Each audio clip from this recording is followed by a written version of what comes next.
This is your News Source Evening Bulletin for today, Wednesday, the 4th day of May in the year 2022. I'm Gordon Mosley reporting, and here's what we're tracking tonight. Construction of the Guyana-Suriname River Bridge, which will link Guyana and Suriname, is expected to commence soon, as representatives from the two countries met today in Paramaribo for the signing of the feasibility study and design for the bridge.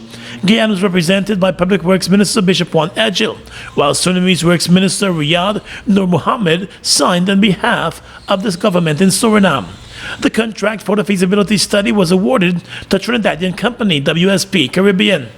In November of last year, and during a 3-day visit by President Ali to Suriname, the two sides signed a memorandum of understanding to facilitate the joint bridging of the Guyana River. And according to Minister Edgil, the construction of the bridge will advance the joint infrastructure development of both countries. He said that citizens of Guyana and Suriname must be satisfied that their governments are committed to comprehensive development. I'm going to try that again. A very good afternoon. I thought it was a very good afternoon that we're signing here. I bring greetings from the people in the Cooperative Republic of Guyana, and more specifically from His Excellency, Dr. Mohammed Irfan Ali. As you all may know, and I'm sure the media that have been following this in both Guyana and Suriname, our two presidents have treated the construction of the bridge over the Guyana River as one of the highest priority infrastructure agenda projects to be accomplished during this term in office. This bridge is more than just an infrastructure project. It is a vision for the further development of two nations being realized. Minister Edgil also said the bridge will increase the efficiency of trade and quick access to services between the two nations. He added that cooperation at this level means fewer delays and more progress for citizens of both Guyana and Suriname. Further, this bridge will truly transform future travels between Georgetown and Paramaribo, resulting in increased efficiency and safety. I'll be able to leave my home in Georgetown at 5 a.m. and get to Paramaribo after a 5-hour drive for a 10:30 a.m. meeting, having been refreshed. And I may very well choose to go back home the same evening. Meanwhile, Suriname's Public Works Minister Riyad Nur Mohammed said the bridge will be transformational for both countries. And because of the development of this bridge, we have also decided as Minister of Public Works that we will upgrade the road completely. They are busy now with the construction rehabilitation of the road Nakeri to Paramaribo, but not all parts. So we have decided that it should be upgraded. Then we have a very good road on the namers for tourists, so that we can boost the development, especially in Nikeri, but overall in... 8 bidders from around the world have already been shortlisted to build the proposed bridge. More news coming up in just a moment. How fast is fiber? Think fast. GTT Fiber has 3 packages with download speeds of 50, 100, and 150 megabits per second. That's fast enough to stream movies and music, to chat with Gran and Fran, to study, and more. What would you do? Upgrade to GTT Fiber today and don't get left behind tomorrow. Live your fantasy at Fantasy Gaming Lounge. Win big daily. Millions in cash prizes every week. Now located at Giftland Mall, Fantasy Gaming Lounge, the best bet in town.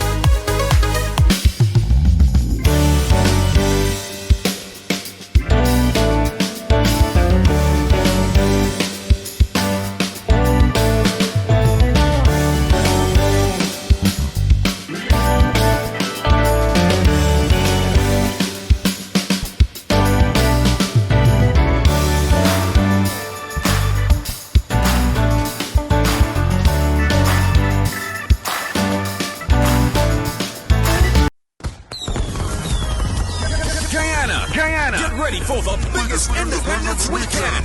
Genesis Band and Utopia Launch 2022. 7 exciting events. Starting with Touchdown Cool Effect with Patrice Roberts. On Wednesday, May 25th, Stinging Nettles. El Dorado Rum Inclusive. With Soca Sensation Kes the Band. On Thursday, May 26th, Moderation with rising dancehall artists Skang, Chenille Meir, Drew Tobin, Gully Ras, and Kush. as well as Chutney Ray, featuring Ravi B, Kenneth Selleck, Cardi, Tony Cuts, Bonita Willie, and Shakti Strings on Friday, May 27th. Stick and Dutchie Duvet, as well as Eden. A gold and white toga party. On Saturday, May 28th. And Soca and Wine. On Sunday, May 29th. Are you ready Are you ready to see the hot costumes for Cricket Carnival? that will be displayed at every event? Brought to you by Hits and Jams Entertainment King Leo Promotion. and the Cricket Carnival Committee. Follow our social media pages at Genesis Band for more details. We've got exciting news! All 12-ounce yellow cab Buster are now only $100. Buster, live in Come full get your color. Buster, Buster $100, dollar. Come get your Buster, Buster $100, dollar.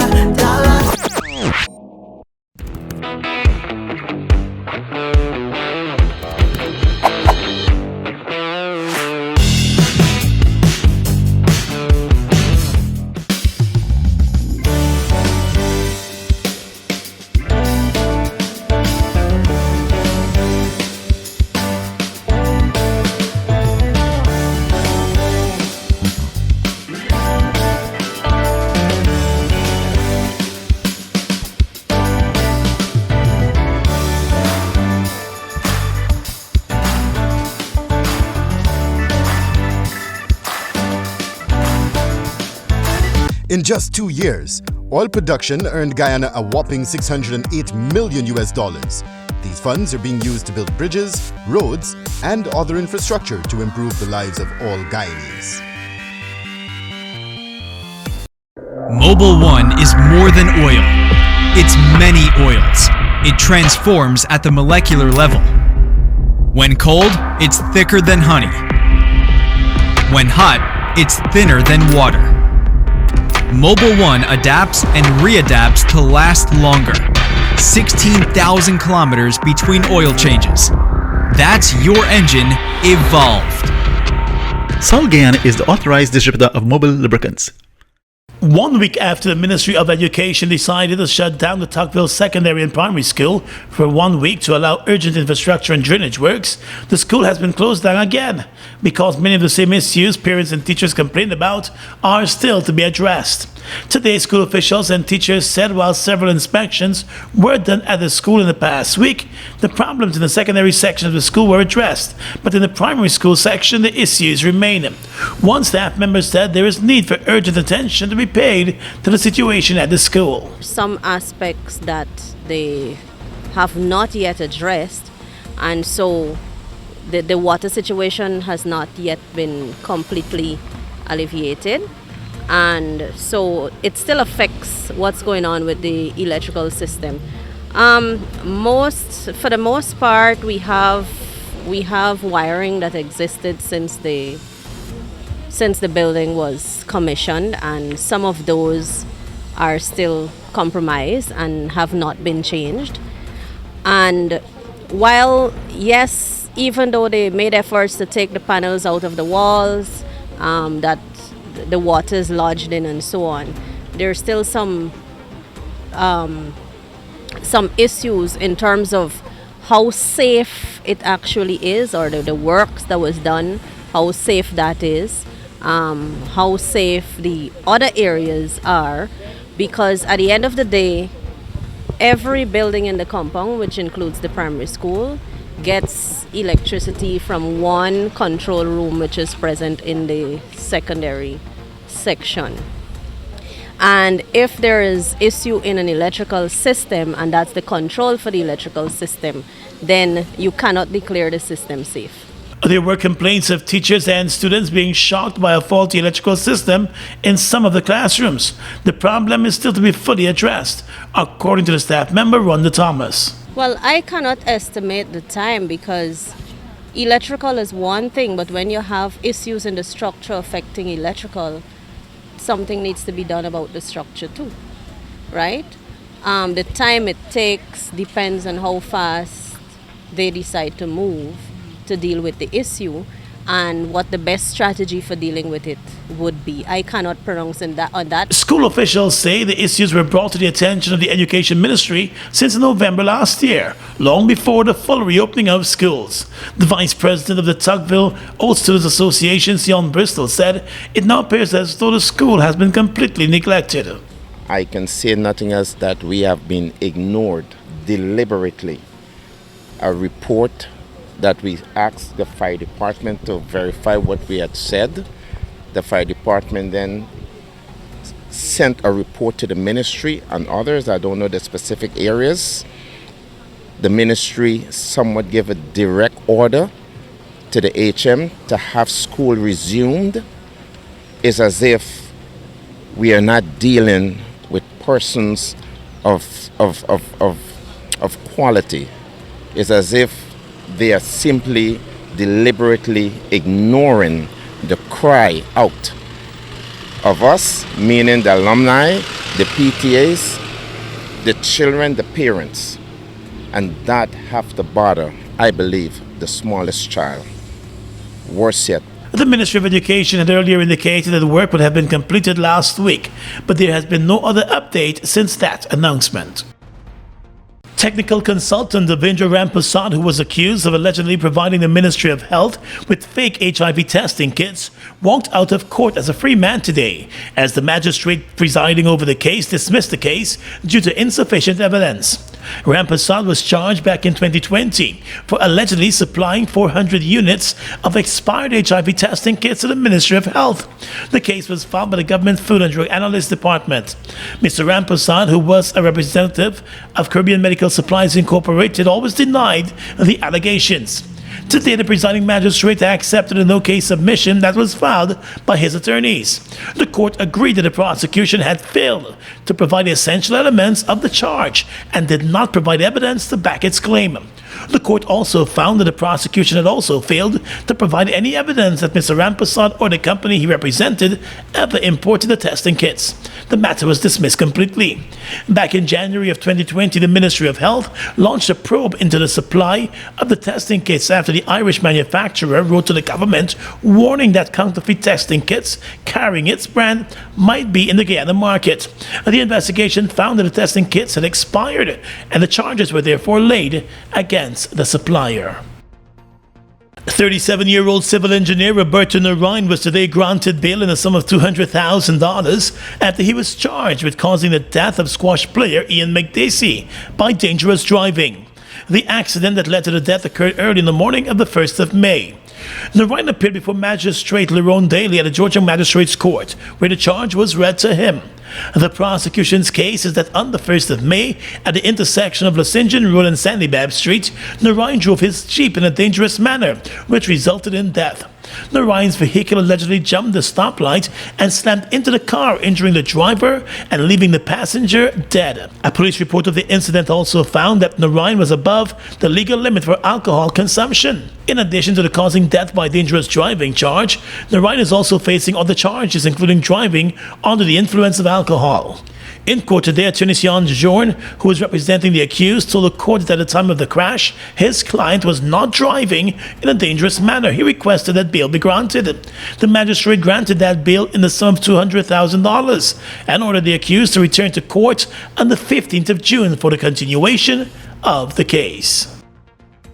The Private Sector Commission today announced that the Bilateral Chamber of Commerce and the private sector of Guyana have pledged to leverage their combined resources in an effort to strengthen economic relations between the U.S. and Guyana. The two parties signed the Memorandum of Understanding during a ceremony in Houston, Texas, on the outskirts of that international oil conference that is taking place there.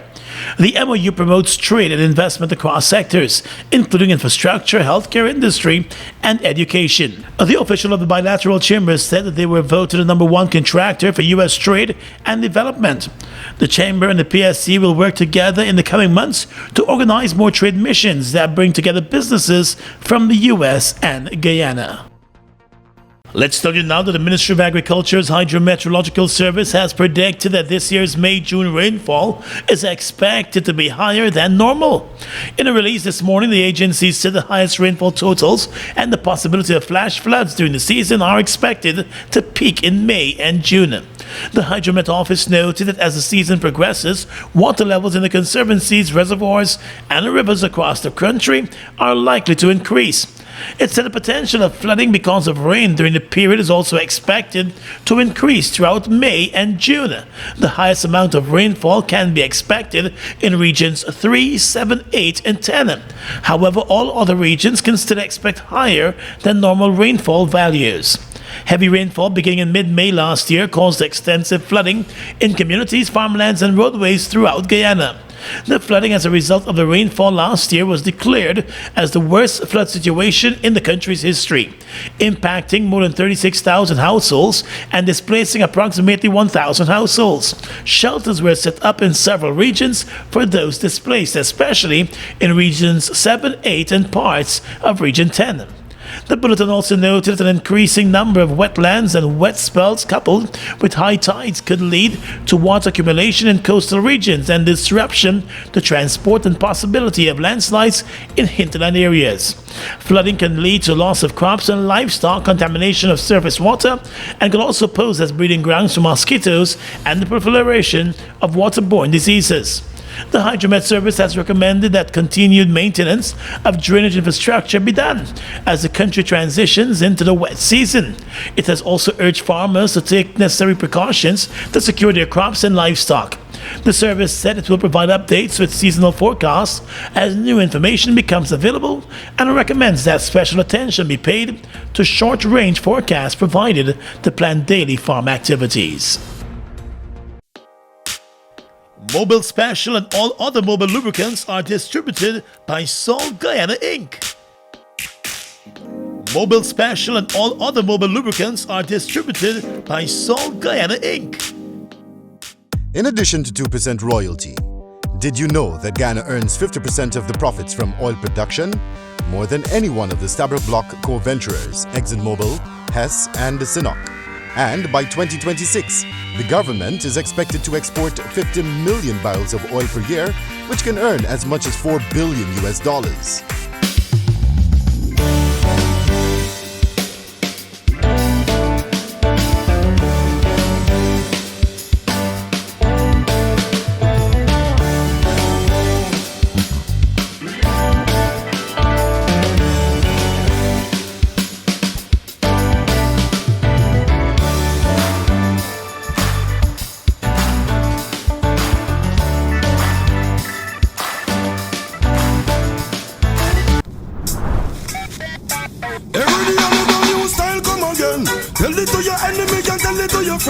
Watch Guyanese girl, them a hurtle, and them a do it in a circle.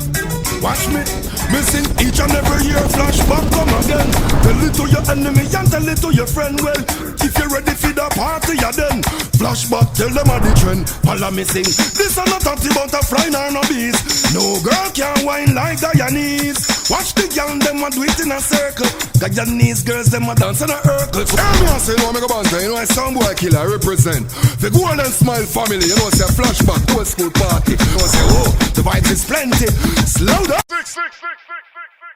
Live your fantasy at Fantasy Gaming Lounge. Win big daily. Millions in cash prizes every week.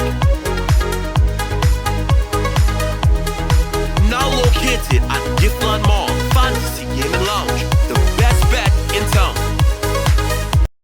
We've got exciting news! All 12-ounce yellow cab Buster are now only $100. Buster, live in Come full get color. your Buster, Buster $100. Come get your Buster, Buster $100. Fuel it up and drive, Super 95. Tune up. Fuel it up and drive, Super 95. Tune up. Protect your fuel system, boy. High mileage and performance, boy. Guy Super 95 gasoline gives you more reasons to drive and is available at 56 service stations nationwide. For affordable price, high performance, and high mileage, choose Guyana's Super 95 gasoline. Fuel it up and drive.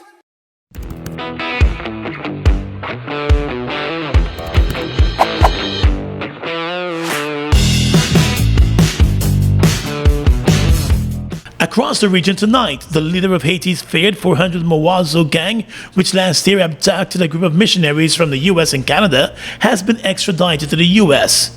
The 400 Mawazo gang made global headlines in October with a kidnapping of 17 missionaries who were held for 2 months, and in recent weeks they have clashed with a rival gang in gun battles that have forced thousands to leave their homes.